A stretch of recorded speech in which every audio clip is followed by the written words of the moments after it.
Bien, bonjour à toutes et à tous. Alors aujourd'hui, je voudrais vous présenter un petit cadeau que j'ai pour Noël. Donc c'est un vidéoprojecteur de marque Sigmatech. Alors la référence c'est le SVPL33. Donc voilà la boîte. Je voudrais en parler de ce vidéoprojecteur parce que la marque est quasiment inconnue du web et aussi ce modèle-ci, donc le SVPL33. On n'en entend quasiment jamais parler. Donc j'ai regardé moi-même avant de l'acheter, voir si on pouvait avoir des caractéristiques dessus. On n'a que des caractéristiques de la version précédente, donc qui est le SVPL 22. Donc celui-là apparemment c'est une version plus évoluée et qui fonctionne mieux. Parce que j'avais cru entendre que sur le 22 il y avait des problèmes de surchauffe. Le panneau LCD n'était pas de très bonne qualité, du coup il y avait des problèmes. Alors oui, il faut savoir aussi que c'est un vidéoprojecteur LCD et non pas DLP, mais ça change pas pour autant la qualité, moi je le trouve très bon. Donc voilà, donc on voit à peu près la taille du projecteur. Donc il est assez gros, mais moi je trouve que ça pose pas vraiment de problème. Donc voilà un petit tour. Donc là on a l'optique de projection, la lentille. Alors c'est une belle grosse lentille qui est bien claire, focus manuel. Ici on a la réception pour la télécommande infrarouge. Là on a l'entrée d'air frais pour le ventilateur.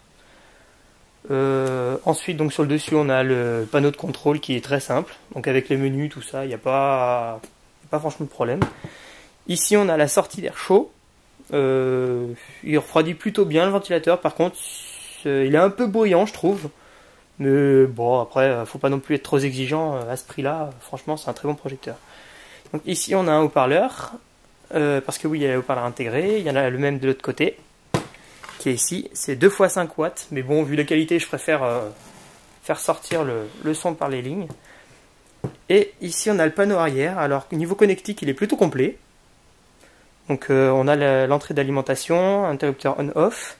Ici on a un HDMI, un DVT USB, un USB. Vous pouvez mettre une entrée TV parce qu'il a la TNT intégrée ce projecteur. C'est plutôt pas mal, mais bon moi je m'en sers pas. Ici on a un sub vidéo, un VGA. Là on a du composite, une entrée vidéo classique. Et ici on a des entrées audio et des sorties. Donc voilà, alors ce projecteur il lit aussi les fichiers sur clé USB, il lit des photos, des vidéos et de la musique. Et il lit quasiment à peu près tous les formats. Et ici on a la correction des trapèzes, donc en fait c'est juste une molette à tourner, là je ne vais pas y toucher parce qu'il est réglé. Et on peut aller jusqu'à plus ou moins 20 degrés, donc c'est pas trop mal pour un petit projecteur de cette taille là. Hop. Et ici après en dessous, là on a la vis de réglage pour la hauteur. Des patins en caoutchouc pour pas abîmer non plus les supports sur lesquels vous mettez. Ici on a encore l'entrée d'air frais du ventilateur. Et ici on a une trappe pour accéder au filtre à poussière. Donc c'est plutôt pas mal. Par contre le problème c'est que c'est pas expliqué dans la notice comment on l'enlève. Donc je veux pas trop forcer pour pas le casser. Je verrai ça plus tard quand il sera vraiment encrassé. Hop. Donc voilà, alors il est fourni avec une protection lentille comme tous les vidéoprojecteurs. Voilà. Et avec ça, donc ils vous fournissent la télécommande avec les pins incluses. Mais bon, elle est plutôt complète. On peut régler les différents formats. On peut quasiment tout régler depuis la télécommande, à part la correction des trapèzes. Vous avez aussi un manuel d'emploi pour toutes les options, etc. qu'il y a à voir avec, en plusieurs langues. Ici, on a une garantie constructeur qui est de 2 ans. Et avec ça, on a aussi un kit de visserie au cas où il y a des problèmes ou je sais pas, donc j'ai pas regardé où ça allait. Et on a aussi un fusible de rechange. Il faudra que je vois, mais bon, ça doit aller à l'intérieur, ça. J'ai pas envie de le démonter pour le moment, la garantie, je préfère la garder. Voilà, et il vous livre aussi un câble VGA standard. Voilà, moi je ne l'ai pas utilisé parce que je l'utilise pour brancher mon ordinateur en HDMI, c'est beaucoup mieux. Donc voilà. Donc moi la distance où je le projette, il est sur une étagère sous le bureau, et donc je projette sur une toile blanche, parce que j'ai pas encore acheté d'écran. Bon là elle est pas très bien tendue parce que J'ai mon saloperie de chat qui est allé faire un tour derrière et qui l'a complètement foutu en l'air. Et donc elle est sur l'étagère qui est juste en dessous. Et donc il y a un recul d'à peu près 2 mètres. Et avec ça, ça arrive à couvrir toute la surface de la toile qui est de 1,95 m. Donc ça fait plutôt une belle image. Et je veux dire que la résolution qui est native, elle est de 800 par 600 pixels. Le vidéoprojecteur supporte très bien du 720p et du 1080p. Et je dois dire que même si la résolution peut sembler basse, et bah, l'image est plutôt bonne qualité. Je suis pas déçu, il a un bon contraste de 1 sur 1000. Et à peu près 2 mètres, on a une luminosité de 2000 lumens. Ce qui est étonnant parce que c'est un vidéoprojecteur à LED. J'ai pas voulu un lampe parce que le remplacement de la lampe ça coûte un peu la peau des fesses. Donc j'en ai pris un à LED. Et c'est une LED de 100 watts dedans, mais franchement ça fonctionne très très bien. J'étais assez sceptique, mais ça fonctionne très très bien. Donc voilà, donc sans plus attendre, eh ben, on va passer au test. Donc voilà, nous nous retrouvons pour le test. Bon alors j'ai fermé les stores, mais je vais pas mettre du noir total parce que sinon vous n'allez plus voir grand chose. Faut savoir qu'il est assez lumineux, je l'utilise pas dans le noir total, généralement c'est cet éclairage là. Donc c'est plutôt satisfaisant, donc voilà, tout est prêt, j'ai retendu un peu la toile. Donc là, nous avons le vidéoprojecteur. Ah oui, il y a des jolies petites LED sur le dessus, quand il est éteint, c'est joli. Donc voilà, et à côté on a une Xbox. Donc voilà, donc je vais tester un peu sur la Xbox. Et on va tester un peu tout ça. Donc je vais l'allumer et vous allez voir un peu le boucan qu'il fait. Donc voilà, le ventilo démarre.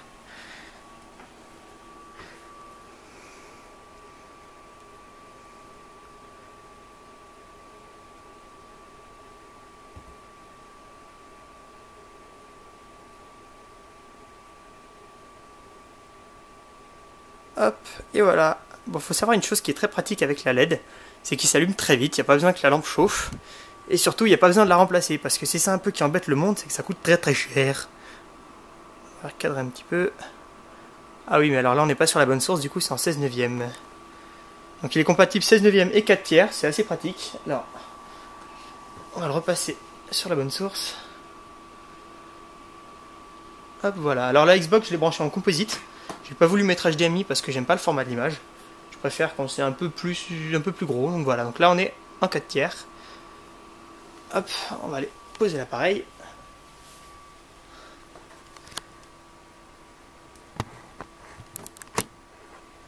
Voilà.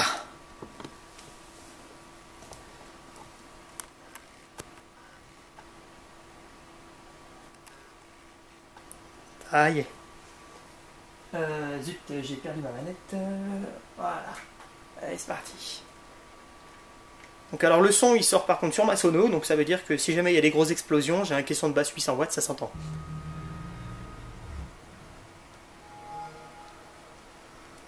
Voilà, on peut aussi régler le son depuis le projecteur, c'est assez pratique.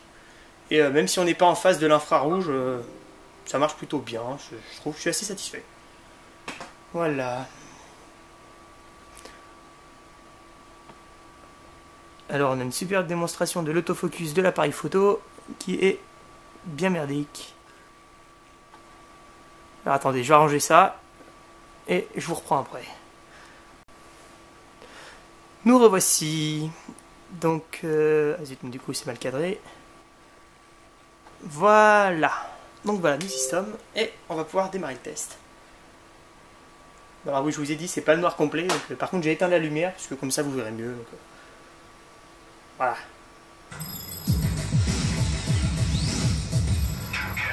Alors le jeu, il y en a qui vont reconnaître. Il y a peut-être des fans.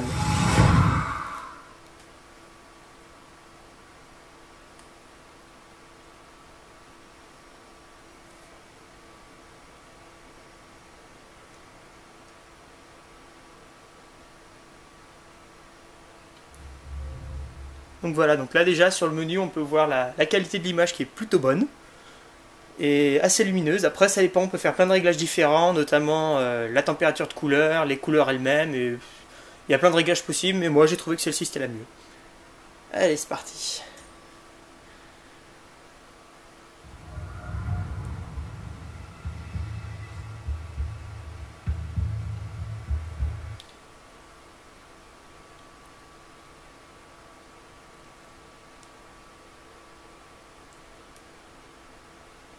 Alors je vais pas jouer pendant des heures, hein, je vais juste faire un petit test de quelques minutes histoire de voir un peu la qualité, la fluidité et tout ça.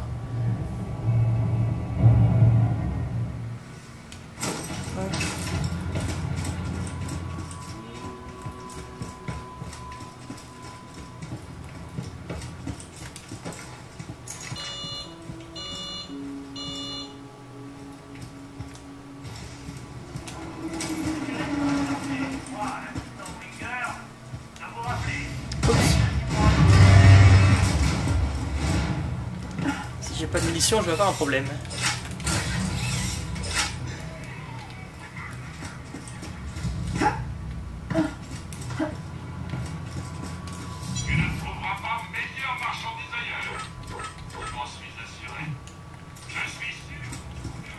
Voilà.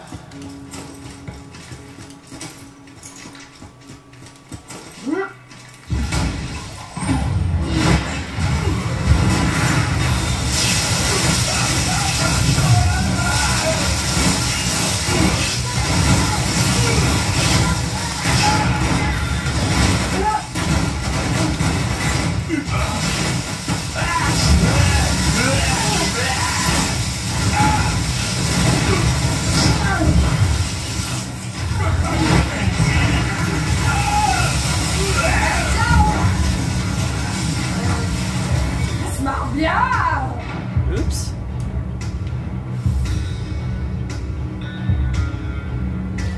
Évidemment, il n'y en a pas à proximité que je peux tuer. Bah bien tant pis.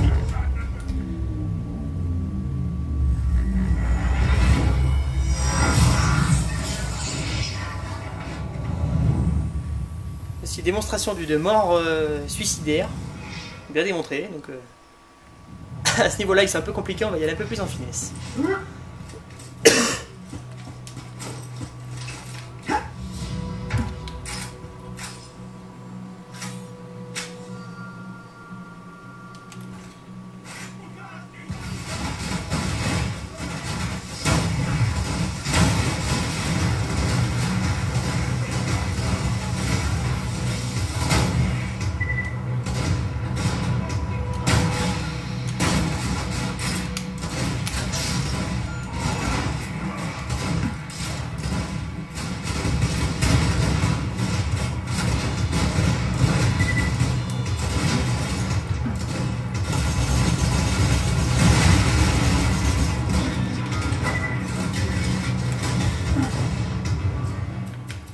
Voilà, bref, je vais m'arrêter là.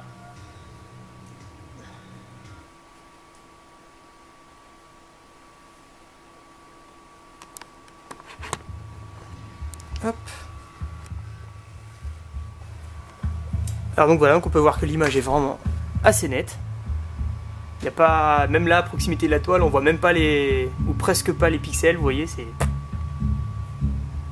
bien net.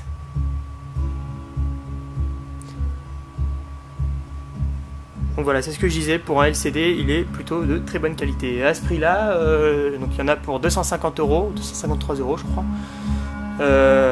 C'est franchement très très bien. Moi, j'ai pas à me plaindre. Le seul souci, c'est que si vous le voulez, vous le trouverez nulle part sur internet. Parce que il est en vente seulement dans certains Cora et pas partout en France, donc c'est assez compliqué. Mais bon, bref, si vous voulez un vidéoprojecteur et que vous arrivez à trouver celui-là, je peux vous le recommander, il est plutôt bien. La mise au point est un peu compliquée, mais une fois que c'est fait, de toute façon, normalement, il n'y a plus besoin d'y toucher. Et il faut qu'il soit parfaitement droit si vous voulez que ce soit net partout, mais bon, voilà, après, c'est comme tous les vidéoprojecteurs, il faut que ce soit bien placé. Donc voilà, donc j'espère que cette vidéo vous aura plu, et ça vous aura peut-être défini dans vos choix. En attendant, moi, je vous dis à la prochaine, et rien, en fait. Donc à la prochaine, et puis moi, je continue à jouer. Allez, salut!